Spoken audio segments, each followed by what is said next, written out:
आज हम देखेंगे भिन्न से संबंधित निम्नलिखित अवधारणाओं के उदाहरण।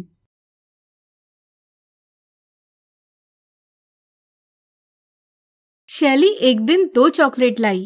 दोनों चॉकलेट का आकार एक जैसा था। उसने पहली चॉकलेट के 5 बराबर भाग बनाए और निशा को इनमें से 2 भाग दिए। इसी तरह उसने दूसरी चॉकलेट के 15 बराबर भाग बनाए और इनमें से 6 भाग ईशान को दिए। क्या शैली ने दोनों को चॉकलेट का बराबर भाग दिया? शैली ने पहली चॉकलेट के 5 बराबर भाग बनाकर 2 भाग निशा को दिए। इस तरह से उसने निशा को 2/5 चॉकलेट दी। फिर उसने दूसरी चॉकलेट के 15 बराबर भाग बनाए और इनमें से 6 भाग ईशान को दिए। इस तरह से उसने ईशान को 6/15 चॉकलेट दी। हमें पता करना है कि क्या शैली ने दोनों को चॉकलेट का बराबर भाग दिया।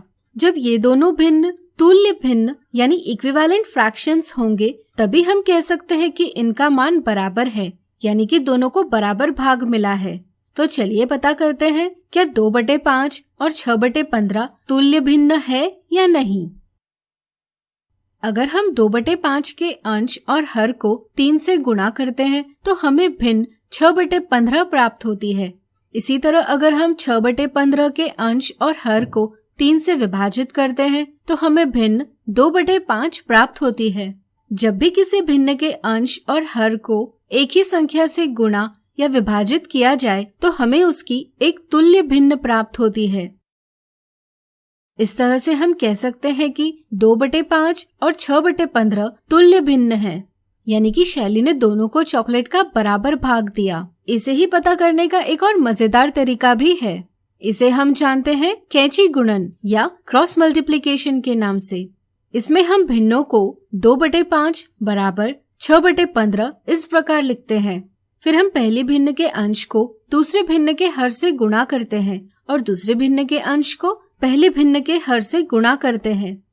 यदि दोनों तरफ हमें बराबर गुणनफल प्राप्त होता है तो हम कहते हैं कि दोनों भिन्न तुल्य भिन्न हैं। यहाँ 2 गुणा 15 का गुणनफल 30 है और 6 गुणा 5 का गुणनफल भी 30 है। चूँकि दोनों तरफ बराबर गुणनफल है इसलिए हम कह सकते हैं कि 2/5 बराबर है 6/15 के।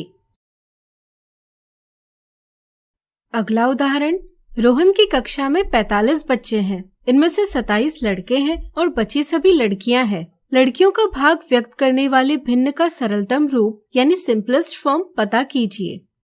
यहाँ लड़कियों की संख्या बराबर सभी बच्चों की संख्या ऋण लड़कों की संख्या, यानी कि 45 ऋण 27 बराबर 18। चूँकि 45 बच्चों में 18 लड़कियां हैं इसलिए भिन्न होगी 18/45। इसे सरलतम रूप में व्यक्त करने के लिए पहले हम 18 और 45 का अभाज्य गुणनखंडन करेंगे।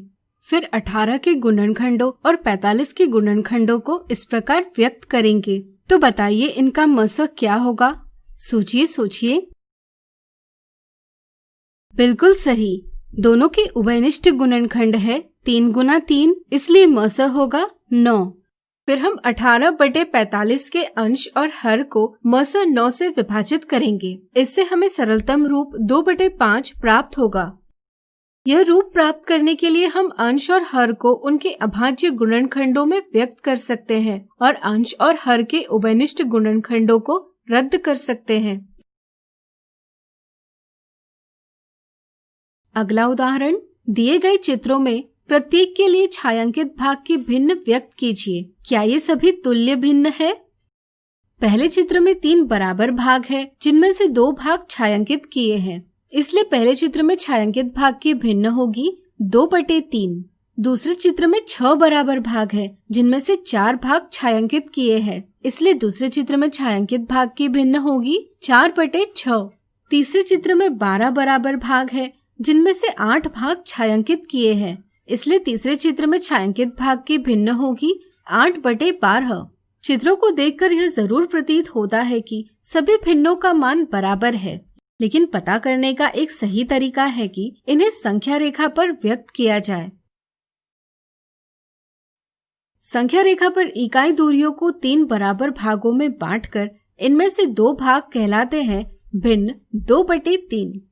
इसी तरह हम 4/6 और 8/12 को भी संख्या रेखा पर व्यक्त करेंगे। जैसा कि आप देख सकते हैं भिन्न 2/3, 4/6 और 8/12 संख्या रेखा पर एक ही स्थान से अंकित की जा रही है, इसलिए इन सभी का मान बराबर है, यानी कि ये सभी तुल्य भिन्न हैं। तो आज हमने देखे भिन्न से संबंधित निम्नलिखित अवधारणाओं के उदाहरण। अगले वीडियो में इनसे संबंधित मिथ्या धारणाओं को दूर करेंगे।